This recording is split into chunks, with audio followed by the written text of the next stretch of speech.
In this introduction to the supervision section of my website, I want to focus on what I actually say to people who have asked me to supervise their doctoral programme. And that introduction is rather different to, I think, a majority of supervisions where the assumption would be that there is already knowledge within the academy which is going to be communicated to the researcher as a priority. Now, what I do differs from that in that I stress that the practitioners who come to me to study how they evolve and develop their living educational theories, the difference is that my assumption is that they already have the embodied knowledge of master and doctoral educators. What I mean by this is that in their practice, in what they're doing, they're already expressing an enormous depth and extent of knowledge. And part of what I want to do in the supervision of a research programme is to help to make sure that that knowledge, which is embodied in practice, can be made public in a form that can be legitimated and accredited for a higher degree. Now, my purpose is to try to help to transform what counts as educational knowledge in the academy. And I want to do this by encouraging the development by each individual of their own living educational theories. And what I mean by this is that each person, each individual can, in my judgment, create valid explanations of their educational influence in their own learning, in the learning of others, and in the learning of the social formations in which we live and work. And it's those explanations which each individual can construct for themselves that I'm naming a living educational theory. It's just a term that I coined in the 1980s to distinguish this approach to educational theory from what was known as the disciplines approach to educational theory. In the disciplines approach, educational theory was viewed to be constituted by disciplines such as the philosophy, psychology, sociology and history of education.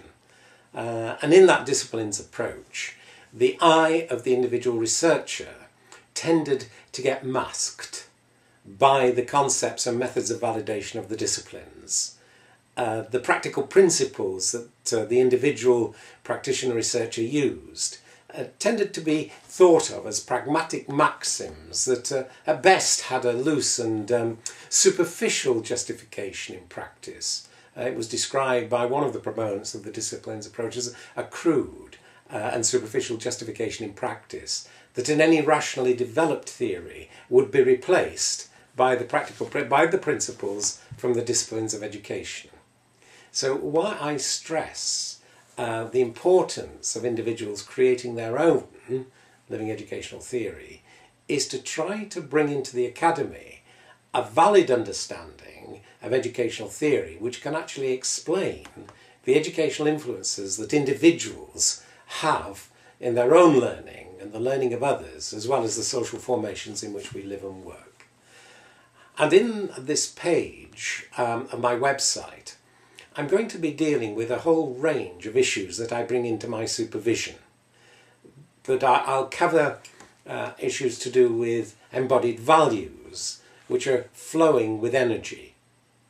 And this idea that energy is really very significant indeed in explanatory principles is something that I'll want to focus on when I consider multimedia narratives for communicating the nature of these explanations.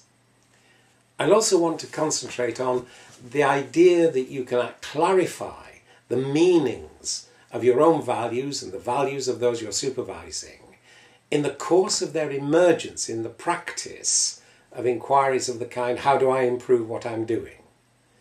And this is a very important idea, that the values themselves, which we use to explain why we're doing what we are doing, can be clarified in the course of their emergence of the inquiry itself. And I want to show how through the action inquiry cycles you can clarify and also evolve the meanings of those values we use to give meaning and purpose to our lives. As well as that, I want to focus on issues of validity because they are often of central importance in research. And I have a section which I'll really focus on how we can strengthen the validity of the explanations that we give for our educational influences in learning. I'll also want to focus on the nature of the explanations that we can produce as practitioner researchers as contributing to original contributions to knowledge. And this is very important for doctoral theses because every doctoral thesis has really got to be an original contribution to knowledge. It's got to show originality of mind and critical judgment.